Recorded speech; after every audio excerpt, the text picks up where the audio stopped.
Hey there, so I've been playing around with my video functions on my phone here, and yeah, I thought there would be a way to switch it back and forth so that you could sometimes see my face, but that doesn't seem to be something that's actually possible. Um, so I'm gonna have to occasionally do this, I guess, which is weird, but that's why well, that's one of the many reasons that I rarely show my face and I always kind of just show you what I'm looking at. Um, but I don't know, I'll figure it out at some point. I watched a video on YouTube on Tested where he made a rig to hold his camera while he videoed and stuff like that. I don't know, maybe I'll make something like that. Though he used I don't know, like a $20,000 milling machine to make a little flat spot on a thing, and he was like, putting his own threads into all these parts. I don't have any of the stuff to do any of that stuff. So who knows? Maybe I'll make a super dumbed down version. Or maybe I'll just buy something. Who knows? Anyway, what I'm actually doing. Sorry, I'm getting my brain together. Okay, so I've been casting all these pieces, obviously, legs. The legs were weird to cast when I was going in and putting the freeform air in them. I guess I made it too thick, which I've never done before. But it got super hot and it actually started to expand in a way that I was not anticipating. I didn't know that that was a thing that it could do. But yeah, but it grew out the back of the mold. So much so that it made some really high points, and I had to break out an actual orbital sander and go outside and sand down those high points. And now I'm back at a point where I can just be doing the work by hand again, which I guess I only prefer because I'm in an apartment complex and I don't want to get in trouble. And I don't know, I'm always afraid I'm going to get in trouble here. Anyway, so I built this little sanding rig. It's the easiest way I've found to get things like this to actually be flat, because it's so easy to be working away sanding at something and end up with a wobble, and then you try to correct it and it ends up wobbling in the other direction, and then eventually, I don't know, eventually it just feels ruined. But so years ago, Simon Garcia, an awesome mold maker I think he's in Glendale? Anyway, somewhere in LA. He was using a rig that I saw at his shop where basically he had glued sheets of sandpaper down to a flat surface and would just rub the whole piece against them. And it made things flat in a way that was actually flush, and I always thought that that was a great idea. And so I built this little thing to do all these parts. I just used spray adhesive, and this is actually the same wainscoting board that I used to sculpt the pieces on. So it's been working pretty well. And gosh, I got all the other parts, just in places where, they can't get hurt. And I've put in the channels for the hanging materials. I can actually show you what they are.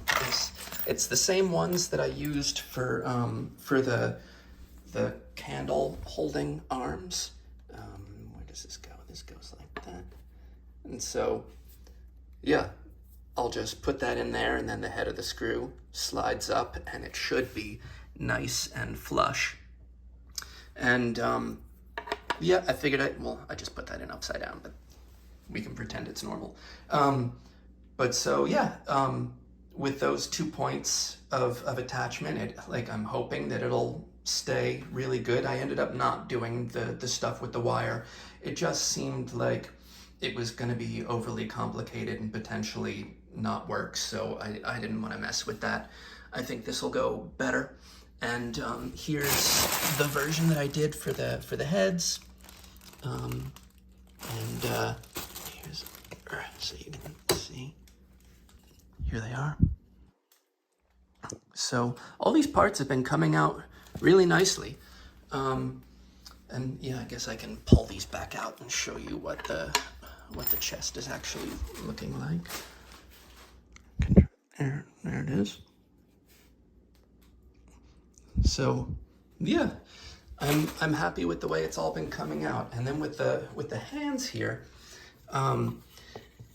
they're so, like, in this spot, they're so thin that I just felt like with those hangers I was using on the other parts, there was just nowhere that was thick enough that I could get them in.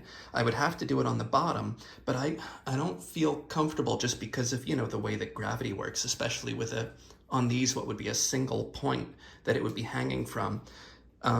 Yeah, I felt like it would be a bad idea to actually put the hanger down here. So I grabbed some of the, like the normal sawtooth looking type of things, and then I just routed it out a bit deep. And I don't actually have a router. I just used Forstner bits, and then the little bits that were left over, I just used my my rotary tool to, you know, make the channel nice. And it's hard to do it one-handed, but then, you know, this will just pop in there and sit. Maybe this is the one that I did for this. I guess they're not machined so perfectly that each one is exactly the same. But yeah, you can see that'll be hidden in there, but there's still room to get the screw in there.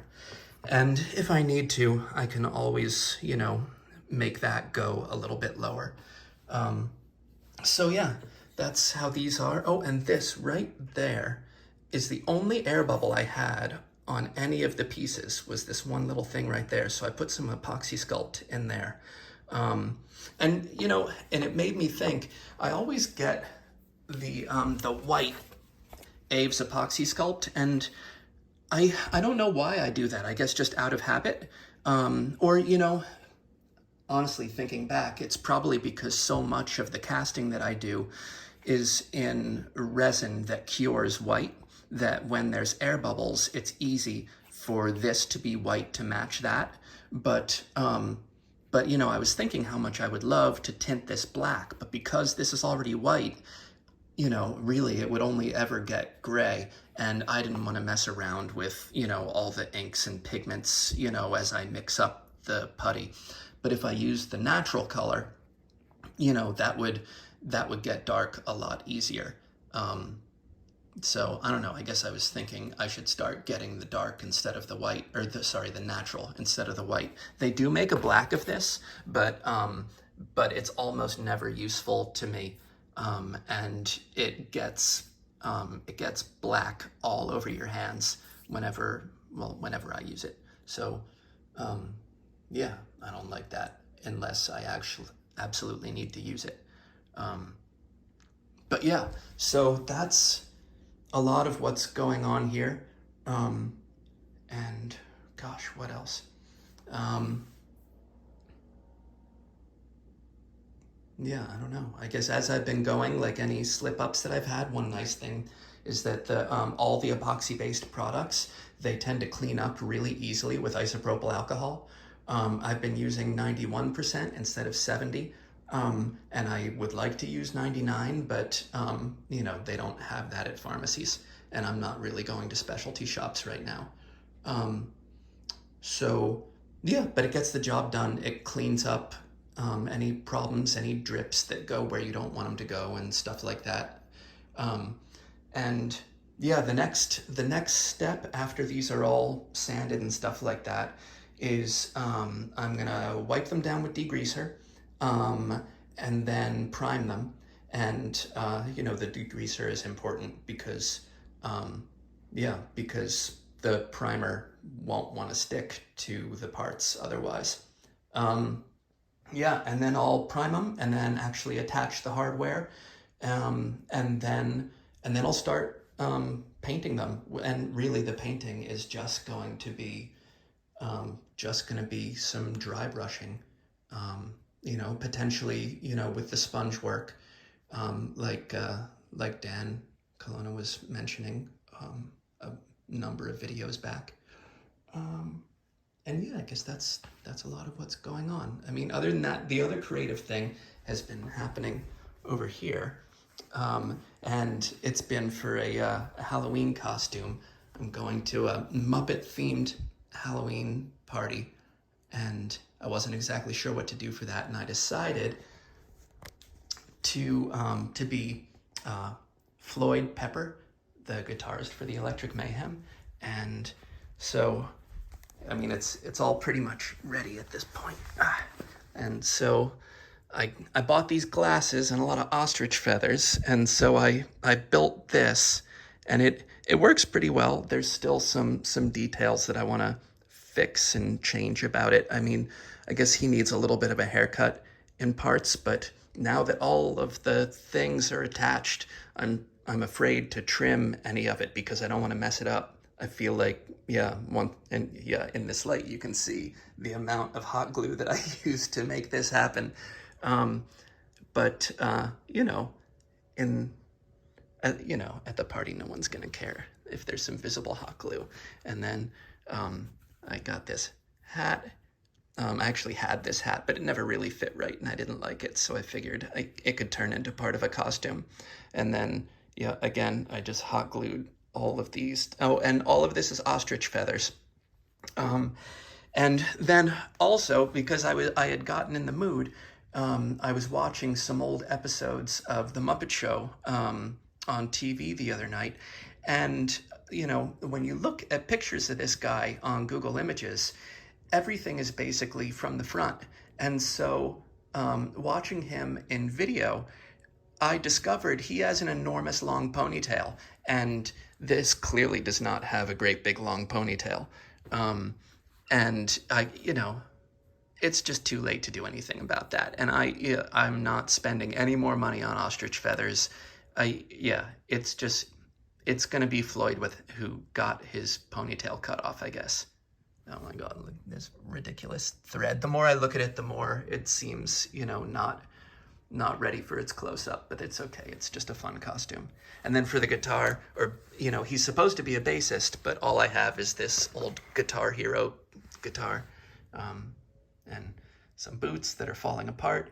They are not real Doc Martens. They are some kind of knockoff that I got on eBay probably like 15 years ago. And they are just barely holding together. You can see like it's all cracking and falling apart. But they work. They'll work for a night. And so that's been fun. But I guess now that's pretty much everything that's going on.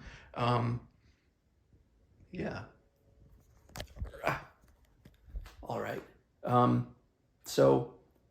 So yeah, I hope you're all doing good, and I'll talk to you soon. And at some point, I hope to have some sort of thing that can make me video better. And I hope that I'm getting a little bit less awkward at making these. At moments like this, it doesn't feel like it. But anyway, bye.